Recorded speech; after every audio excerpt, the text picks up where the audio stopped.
If you believe that power looks different than people expect, like this video and subscribe. We tell stories about the moments when truth walks into a room and changes everything, and this one will leave you speechless. There are moments that begin as one thing and become something else entirely before anyone has time to adjust.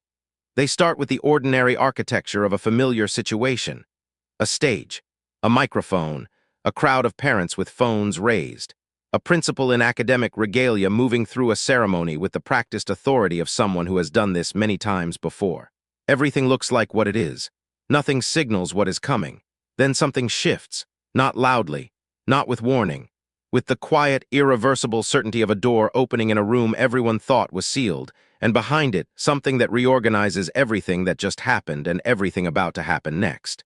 That shift happened on a Saturday morning in June, at the graduation ceremony of Whitmore Preparatory Academy, when Principal Howard Greer walked to the edge of the stage and called a name that was not on the graduation program.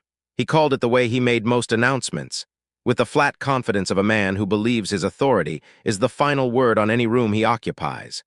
He called it in front of 600 people, parents, faculty, board members, and students in caps and gowns who had spent 4 years working toward this exact morning.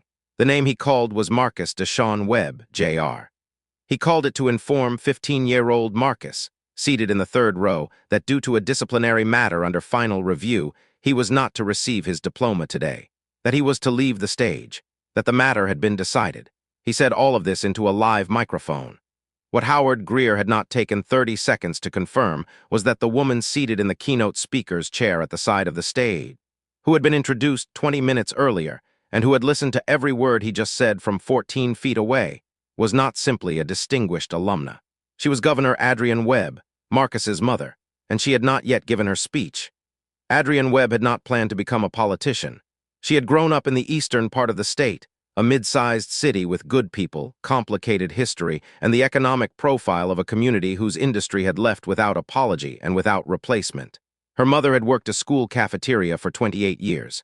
Her father had driven a city bus for 31. They had owned their home, a fact her father cited with a specific pride that Adrienne had not fully understood as a child and understood completely as an adult. She had attended Whitmore Preparatory on a full academic scholarship, one of 12 scholarship students in a school of 400. She had been exceptional there in ways the school recognized selectively, winning academic prizes while also navigating 4 years of being a scholarship student in a building her classmates' families had donated. She had left Whitmore, gone to law school, built a career in civil rights litigation, and eventually decided she could influence policy more effectively from the inside. She had run for the state legislature at 38. 1. Been reelected twice. Run for governor 3 years ago on a platform her opponents called too ambitious, and that voters endorsed by a margin that silenced that description. She was 49 years old and in the second year of her first term as governor. She had returned to Whitmore that Saturday in 2 capacities. She was a distinguished alumna delivering the keynote address, and she was the mother of Marcus Deshaun Webb, Jr., who had spent 4 years at Whitmore on the same merit scholarship she had received 30 years earlier. Marcus was, by every teacher's account, a young man of unusual intellectual depth. Quietly competitive, genuinely curious, the kind of student who took a class somewhere its instructor hadn't planned to go. He had his mother's precision and his father's patience, and he had inherited from both of them something that certain institutions mistake for a problem: the refusal to become smaller than he was in rooms that suggested he should. The disciplinary matter Greer had cited began 6 weeks earlier, when Marcus challenged a factual characterization in an assigned history textbook. A passage describing the post-Reconstruction period in terms Marcus had argued, with citations he brought to class, were both inaccurate and incomplete. The faculty member called it insubordination. Marcus called it academic engagement. A disciplinary record was opened. A hearing was scheduled, then postponed twice. The case was officially pending, not resolved, not decided, but pending, when Howard Greer walked to the microphone and announced its conclusion. The morning had begun with the careful ceremony Whitmore maintained with the attention institutions lavish on rituals that reaffirm their own importance. Adrienne had been escorted to the stage and introduced to the board chair, 3 trustees, and Principal Greer, who had greeted her with the practiced warmth of a man performing respect. He had shaken her hand. He had said he was honored. He had said Marcus was a credit to the school, He said this knowing the disciplinary matter was unresolved. He said it 12 minutes before he walked to the microphone. The processional had been beautiful, that particular beauty of young people in identical gowns who are, beneath the gowns, entirely themselves. Adrian had watched Marcus walk in with his class. He had found her eyes from the floor and given her the smallest nod, the private acknowledgement of a child who has learned, because his mother is who she is, to be sparing with his feelings in public. She had given him the same nod back. The opening remarks proceeded normally. The board chair spoke. A student delivered a reflection. Awards were presented. Then Greer moved to the edge of the stage.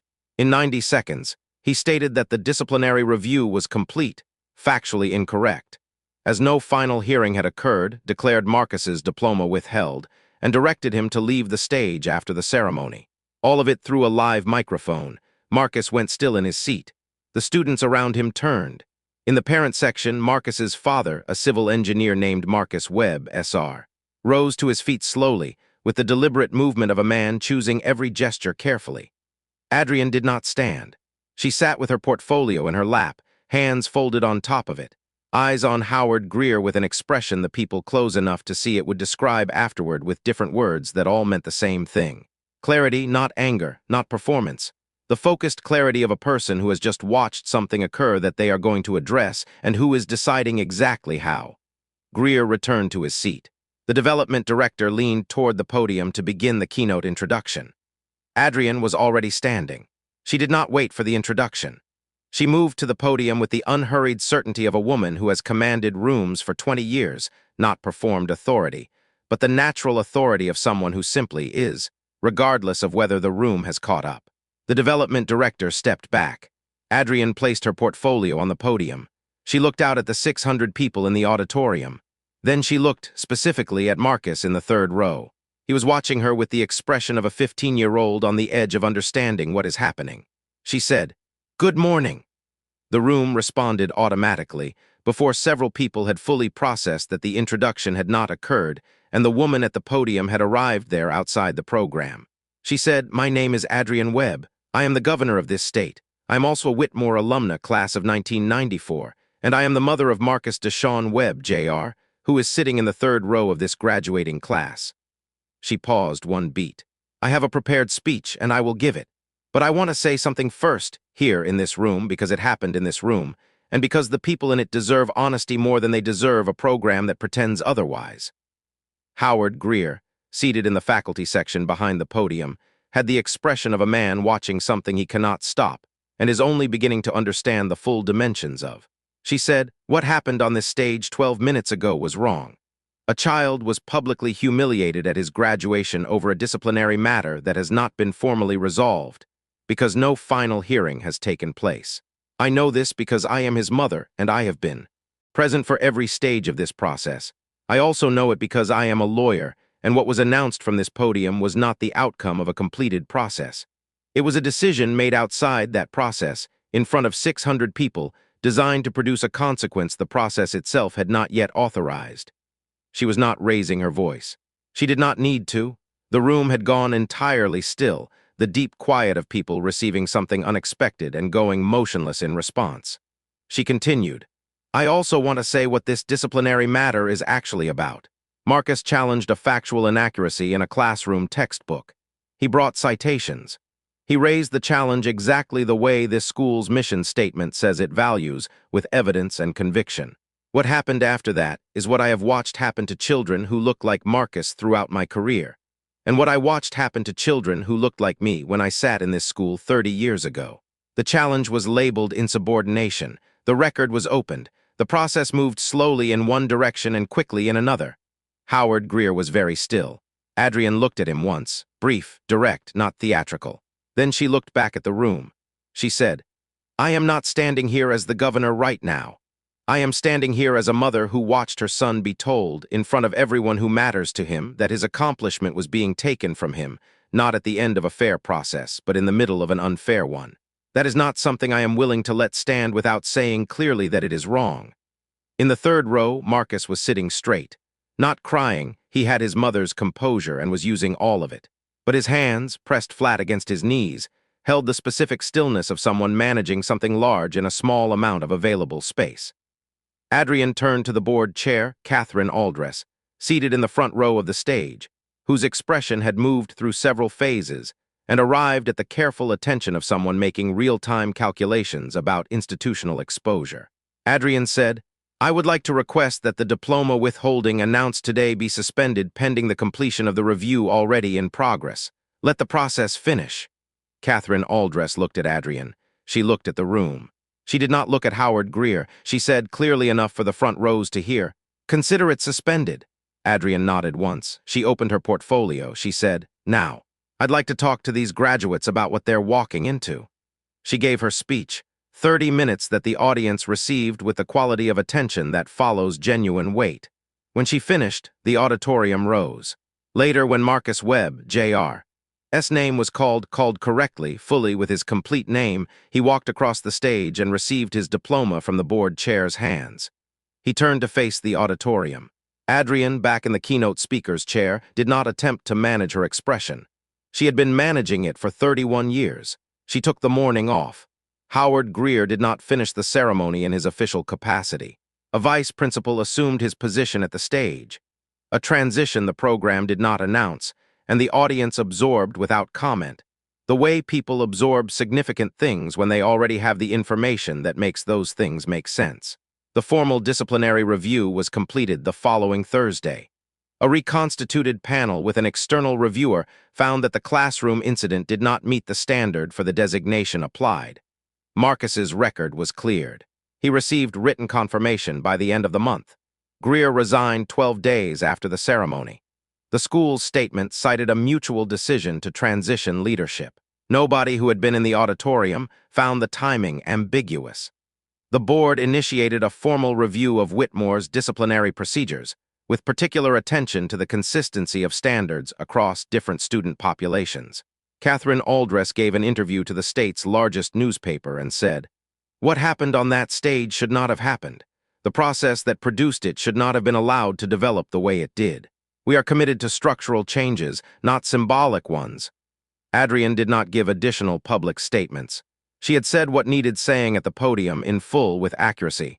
What she gave instead was a policy directive, through the governor's office, 4 weeks after the graduation, establishing new state guidelines for the documentation and external review of disciplinary actions at private schools accepting state scholarship funds. It was written with the precision of someone who knew exactly which language produced results and which produced reports that sat in drawers. Marcus spent the summer being 15. He did not speak publicly about the ceremony. He had not known his mother was going to speak from the podium that morning. He had not known until she was already standing. In the car on the way home, diploma in a tube on the back seat, he had asked her, "Were you scared?" She was quiet for a moment. Then she said, "No, I was clear." He thought about that. Then, "Is that better than scared?" she said. "It's what scared turns into when you've been preparing long enough." He looked out the window at the city moving past. He said, "I want to be clear like that." Adrian looked at her son, 15 years old, everything behind him and everything ahead, and she said, "You already are. You were clear in that classroom. That's what started all of it." That was the part easy to miss in the drama of the morning.